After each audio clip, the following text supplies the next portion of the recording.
All right, boys and girls, so we are going to do a number talk based on this image.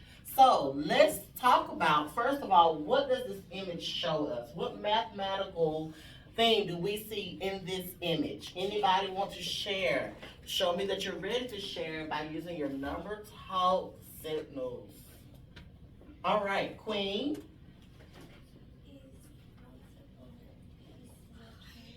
All right, Queen said that there are multiple pieces of candy. All right, anybody else would like to share what mathematical representation they see in this image? Anybody want to share? So we got multiple pieces of candy. Let me write that down. Thank you, Queen.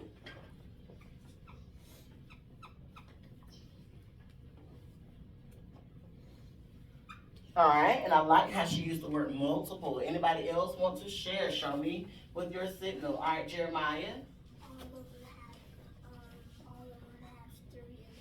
All right, so 3 in each cup. Let's use that word each. 3 in each cup. Good job, Jeremiah. Anybody else would like to share? Brandon?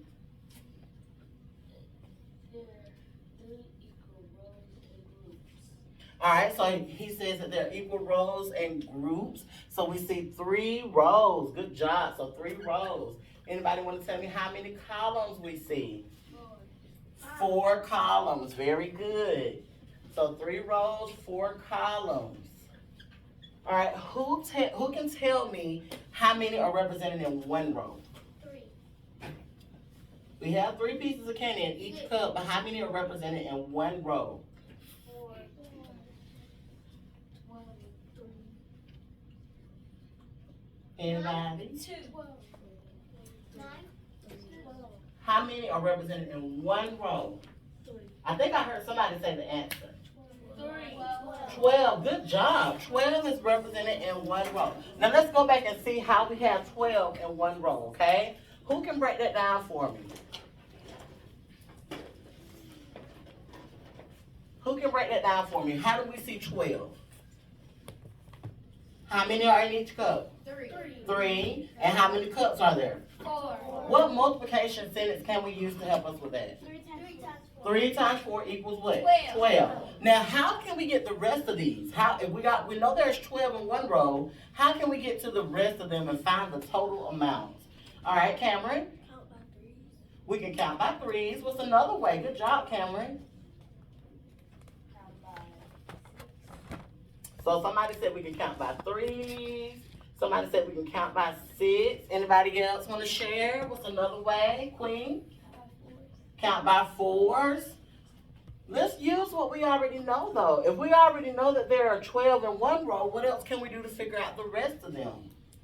Y'all just told me that y'all found out there were 12 in a row because there are 3 in each cup and there were 4 cups. So how can we figure out the rest of the image? Queen? We can use multiplication, or what's that thing when we add over and over again? What's that called? Repeated addition. But what will be our add-in for repeated addition? If we know that there are this many in each row, should that be our add-in? No. Why not? Yes, because it's too big. It's not too big. Too much. It's not too much. That's how many are in each row. So in order to find out how many there are total, what do you think we need to do? Add 12. We're going to add 12. So let's see who can do that in their heads. Let's see who can do that mental math. So that means that we're going to do 12 plus 12 plus 12 to figure out the total. When you think you know the total, give me a thumbs up on your chest. Use your number talk signal. When you think you know the total.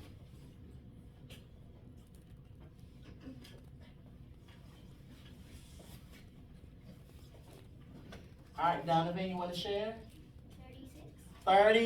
36. Very good. So who can tell me what's the first thing we needed to do to figure out the total of all of the cups? What's the first thing we had to do? We had to add all the ones. We had to add all of the ones. Very good. And then what do we have to do?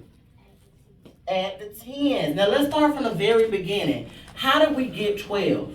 Who can go back and tell me, how did we get 12 at first? All right, Giovanni. 3, We had 3 in each cup, and how many cups did we have in one row? 4. 4, so that gave us 12. So if that's 12, then that means every row is gonna have 12 because they all have the same amount, right? So that's how we got to add in 12, and then we added 12 plus 12 plus 12, which gave us what? 36. You guys are so awesome. Thank you for participating in that number talk.